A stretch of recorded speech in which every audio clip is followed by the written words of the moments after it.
Hi friends, this video sponsored by BuyMode mobile app. இதில் வந்து பார்த்தீங்கன்னா வீட்டுக்கு தேவையான எல்லா பொருளும் பெஸ்ட்டு குவாலிட்டியோட லோ ப்ரைஸில் ரொம்ப சூப்பராக சர்வீஸும் பண்ணுறாங்க.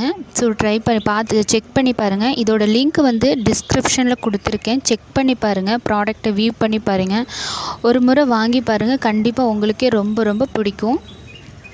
ஸோ வீட்டுக்கு தேவையான பொருள் என்னென்ன அப்படின்னு பார்த்திங்கன்னா, சமைக்கிற பொருளிலேருந்து ஸ்நாக்ஸ் ஐட்டம்ஸ்லேருந்து பாத்ரூம் கிளீனர்லேருந்து எல்லா பொருளுமே இருக்குது. வீட்டுக்கு தேவையான எல்லா பொருளுமே இருக்குது. ஸோ மறக்காமல் லிங்க்கை வந்து செக் பண்ணி பாருங்கள். ஸோ ப்ளே ஸ்டோரில் போய் இந்த ஆப்பை வந்து டவுன்லோட் பண்ணிக்க முடியும். இந்த லிங்க்கை டச் பண்ணி போனீங்கன்னாவே ப்ளே ஸ்டோரில் போய் டவுன்லோட் பண்ணிக்கலாம்.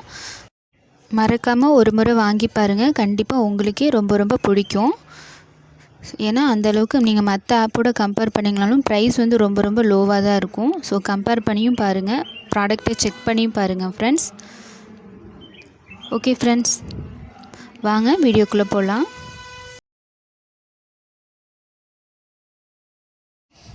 Hi friends, welcome to with you Sivaram channel. இன்றைக்கி வந்து சக்கரவள்ளி கிழங்கு வச்சு தான் ஒரு கொழுக்கட்டை எப்படி செய்கிறதுன்னு பார்க்க போகிறோம். டேஸ்ட்டும் ரொம்ப சூப்பராக இருக்குங்க. அதே நேரத்தில் பார்த்திங்கன்னா ரொம்ப ஆரோக்கியமானதும் கூட, உடம்புக்கு ரொம்ப நல்லது. இந்த மாதிரி வித்தியாசமாக நம்ம செஞ்சு கொடுக்கும்போது குழந்தைங்கள்லேருந்து பெரியவங்க வரைக்கும் எல்லாருமே விரும்பி சாப்பிடுவாங்க. அந்தளவுக்கு டேஸ்ட்டாக இருக்குங்க. ஸோ வாங்க எப்படி செய்யுதுன்னு பார்க்கலாம். ஸோ என்னோடய அன்பான ரிக்வெஸ்ட், நம்ம சேனலை சப்ஸ்கிரைப் பண்ணாதவங்க சப்ஸ்கிரைப் பண்ணிவிடுங்க, பெல் பட்டனையும் கிளிக் பண்ணிவிடுங்க. இது என்னுடைய அன்பான ரிக்வெஸ்ட்டு. ஸோ வீடியோவை ஸ்கிப் பண்ணாமல் பாருங்கள், அப்போ தான் எல்லாம் கடைசி வரைக்கும் சொல்லியிருக்கேன் எல்லாமே தெரியும். ஸோ வாங்க எப்படி செய்கிறதுன்னு பார்க்கலாம். சக்கரவள்ளி கிழங்கு வந்து நான் 1 கிலோ எடுத்துகிட்டேன், நல்லா கழுவிட்டு எடுத்திருக்கேன். ஸோ இதில் வந்து ஒரே ஒரு டம்ளர், நான் டீ குடிக்கிற டம்ளரில் ஒரே ஒரு டம்ளர் தண்ணி சேர்த்துட்டு, கொஞ்சம் ஒரு கைப்பிடி அளவு கல்லுப்பு சேர்த்துட்டு குக்கரில் 3 விசில் வச்சு எடுத்துக்கலாம். தண்ணி வந்து ரொம்ப சேர்க்கக்கூடாதுங்க, சலசலன்னு ஆகிடும். 1 டம்ளர் தண்ணி சரியாக இருக்குங்க. பாருங்கள், வெந்துருச்சு. 3 விசில் வச்சு எடுத்தாச்சு. இப்போ இதை தோல் நீக்கிட்டு, இப்போ இதில் வந்து எல்லாத்தையும் நான் எடுத்துக்க போகிறது இல்லைங்க. இதில் 2 கொழுக்கட்டை மட்டும்தான் எடுத்துக்கிறேன். நான் வந்து எந்த அளவுக்கு நம்ம கொழுக்கட்டை சக்கரவள்ளி வந்து எடுத்துக்கிறோமோ அதே அளவுக்கு வந்து அரிசி மாவும் எடுத்துக்கணும். அதனால் நான் 2 சக்கரவள்ளி கிழங்கு மட்டும் எடுத்துகிட்டு இந்த மாதிரி நல்லா கையில் வந்து பிசைஞ்சு விட்டு எடுத்துக்கலாங்க. கட்டிகளே இல்லாமல் நல்லா பிசைஞ்சு விட்டு எடுத்துக்கலாம்.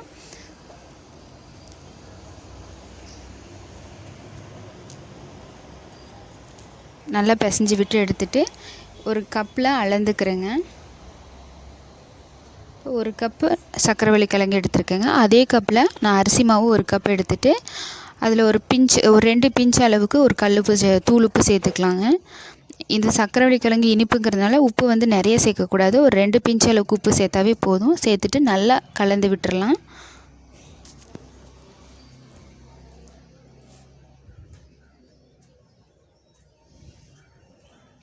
நல்லா கலந்து விட்டுட்டு, நல்லா கொதிக்கிற தண்ணி ஊற்றி கொஞ்சமாக ஊற்றி நல்லா கலந்து விட்டுறலாங்க. ஒரு ஸ்பூன் வச்சுட்டு நல்லா மிக்ஸ் பண்ணிக்கலாங்க. மிக்ஸ் பண்ணிவிட்டு நல்லா கையில் நல்லா கொஞ்சமாக நல்ல தண்ணி மிக்ஸ் பண்ணிவிட்டு, அதுக்கப்புறமா நம்ம கை வச்சுட்டு நல்லா அழுத்தி விட்டு பிசைஞ்சு விட்டு எடுத்துக்கலாங்க. இன்னும் கொஞ்சமாக தண்ணி சேர்த்துக்கிறேங்க. தண்ணி வந்து நல்லா கொதிக்கணுங்க. அந்த மாதிரி இருந்தாங்க கொழுக்கட்டை வந்து நல்லா சாஃப்டாக இருக்கும். இப்போ நல்லா தண்ணி மிக்ஸ் பண்ணியாச்சு. பார்க்க ட்ரையாக இருக்குங்க. இப்போ நல்லா அழுத்தி விட்டு மாவை வந்து பிசைஞ்சு விட்டு எடுத்துக்கலாங்க. இந்த பக்குவம் வந்து சரியாக இருக்குங்க. இப்போ நல்லா இந்த மாதிரி அழுத்தி மாவை ஒன்று சேர்த்து நல்லா அழுத்தி விட்டு எடுத்துக்கலாம். நல்லா அழுத்தி விட்டு நல்லா பிசைஞ்சு விட்டு எடுத்துக்கலாம்.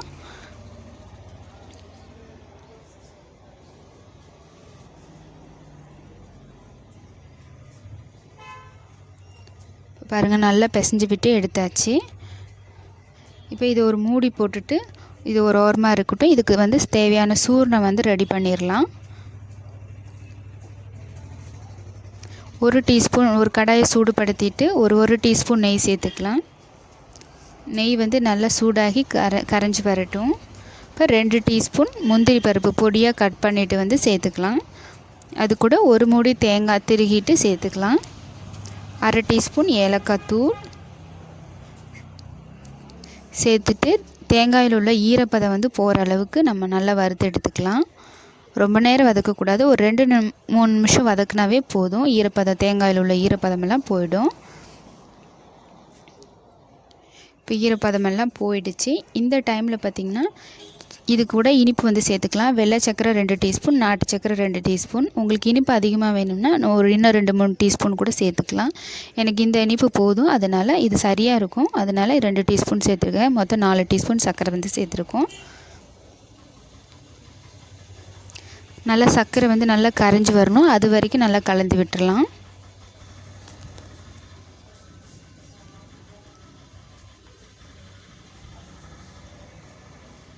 இது கூட உங்களுக்கு தேவையான ட்ரை நட்ஸ் கூட சேர்த்துக்கலாங்க.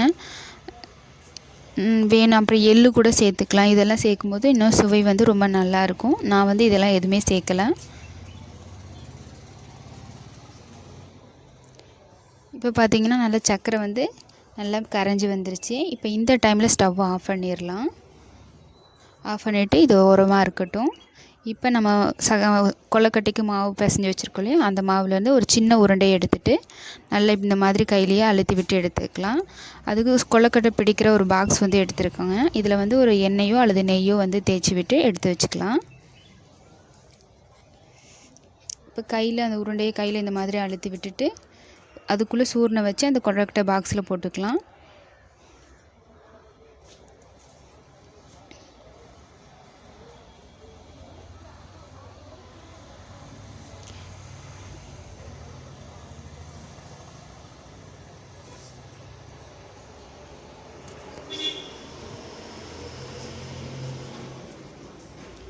ஆல்ரெடி நம்ம வந்து நெய் தேய்ச்சிட்டோம். இப்போ இந்த மாதிரி வச்சுட்டு லைட்டாக ப்ரெஷ் பண்ணினாவே போதும். நல்லா அந்த டிசைன் வந்து நமக்கு நல்லா வந்துடும்.